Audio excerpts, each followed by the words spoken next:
Guys, good morning, welcome back to the channel Mou delight. কেমন আছেন আপনারা সবাই? আশা করছি ভালো আছেন, আর আমিও খুব ভালো আছি। আজ কিচেন থেকে আরেকটা নতুন ভিডিও স্টার্ট করলাম। আজকে আরেকটা নতুন রেসিপি নিয়ে চলে এসেছি। কি রেসিপি জানেন? এই যে দেখুন তো, এটা চিনতে পারেন কি না ভালো করে দেখুন। এটা চিনতে পারছেন কেউ? এটাকে কি বলে জানেন তো? এটা হচ্ছে খামালু। আজকের আমি খামালু রেসিপি করব, তবে এটা তো আমি কাটতে পারি না, এটা দিদি কেটে দেবে, মানে আমার ননদিনী কেটে দেবে এটা।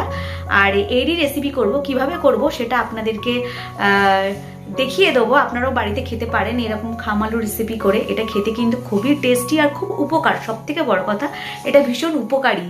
তো চলুন, এটা দেখুন সেই ঝুনো নারকলের মতন দেখতে অনেকটা মুখের কাজটা। তো এটা অর্ধেক কেটে নিয়ে আসা হয়েছে, 50 টাকা কিলো নিয়েছে। এটা আছে 1 কেজি 250। তো এটা আজকে রান্না করব চিংড়ি মাছ দিয়ে। কিভাবে রান্না করছি সেটা আপনাদেরকে দেখাবো। আশা করছি আপনাদের ভালো লাগবে। আর ভালো লাগলে কি করবেন? Like, comment, share and subscribe করতে একদম ভুলবেন না। আর এফবি থেকে দেখে থাকলে মৌমান্নাকে ফলো করতে একদম ভুলবেন না। Let's start. আলু, খাম আলু।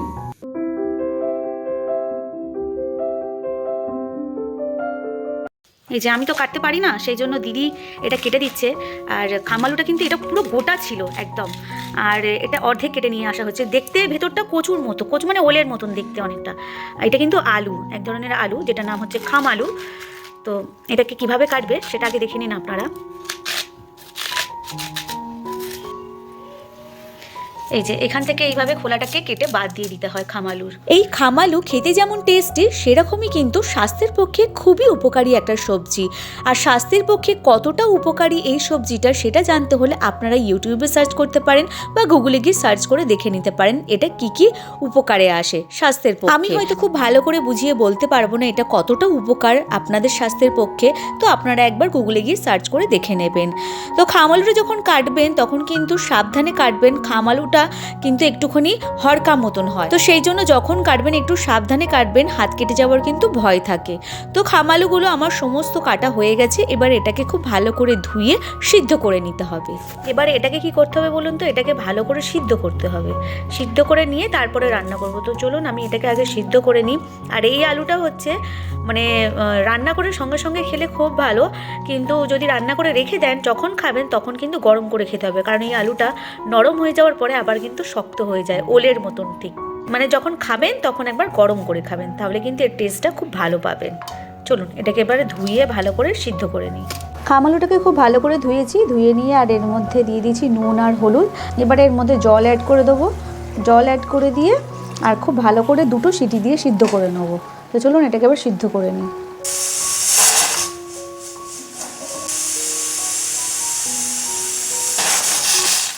প্রথমে খামালুটাকে খুব ভালো করে সিদ্ধ করে নিলাম 2টো সিটি দিয়ে। এবার ওটা দমে রেখে দিয়েছি, তাহলে আরও একটু ভালো করে সিদ্ধ হয়ে যাবে। তারপরে কড়াটা গরম হয়ে যেতে ওর মধ্যে দিয়ে দিলাম পরিমাণ মতন সর্ষের তেল। আমি একটু কম তেল দিয়েছি, আপনারা একটু বেশি তেলের ব্যবহার করতেই পারেন। আমি একটু কম তেল খাই তাই কম তেল দিয়েছি।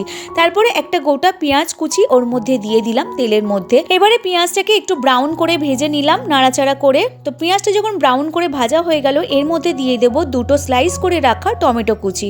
আপনারা টমেটো পেস্টেরও ব্যবহার করতে পারেন। তো এখানে আমি মিডিয়াম সাইজে 2টো টমেটো নিয়েছি। কোচানো টমেটো দেওয়ার পরে একটু নাড়াচাড়া করে নিলাম। নাড়াচাড়া করে নিয়ে ওর মধ্যে দিয়ে দিলাম পরিমাণ মতো নুন, হলুদ গুঁড়ো, জিরে গুঁড়ো, আর দিলাম ধনে গুঁড়ো।